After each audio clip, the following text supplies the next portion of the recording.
Is CBT, focusing on depression and anxiety, effective for people with long-term physical health conditions?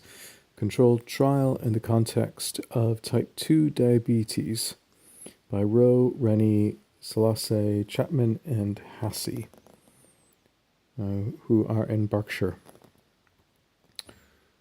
This is first published August 2017. It is unclear as to the extent to which psychological interventions focusing specifically on depression and anxiety are helpful for people with physical health conditions with respect to mood and condition management.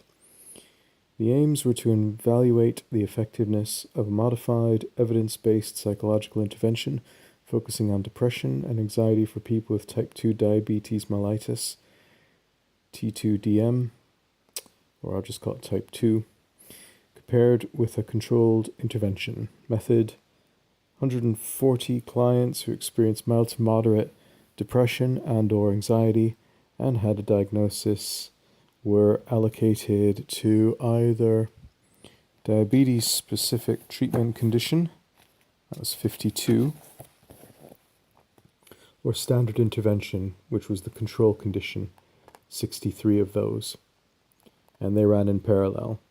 Each condition received a group intervention offering evidence-based psychological interventions for people with depression and anxiety. Those running the diabetes-specific treatment group received additional training and supervision on working with people with diabetes from a clinical health psychologist and a general practitioner. The diabetes-specific treatment intervention helped patients to link mood with management of diabetes. In the results, both conditions demonstrated improvements in primary outcomes of mood and secondary outcome of adjustment, 95% confidence interval between 0.25 and 5.06, which is beneath 0.05.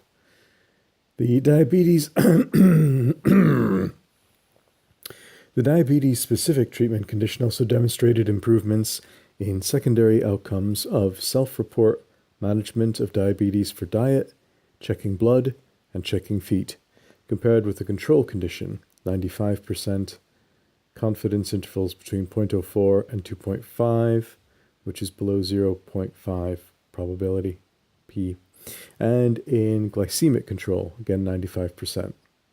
The findings also suggested a non-significant reduction in NHS resources in the diabetes-specific treatment condition.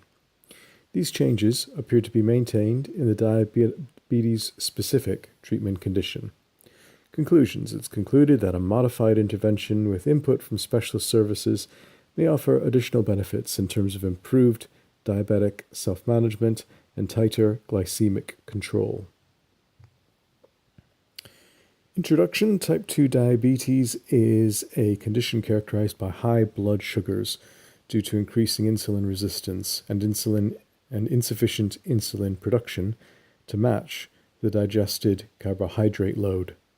Management of the condition requires control of blood sugars, glycemic control, through behavior change, medication, or the use of insulin injections.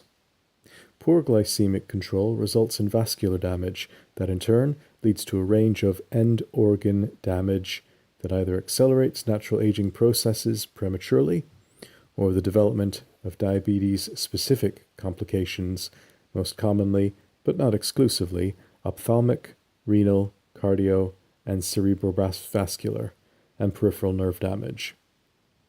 This can result in disability, early reduction of working life, and reduced quality of life. Diabetes is rapidly, type 2, escalating in prevalence and is predicted to do so further, according to Diabetes UK. Recent figures suggest that 3.2 million people in the UK have been diagnosed with type 2 diabetes, with an estimated further 0.5 million currently undiagnosed.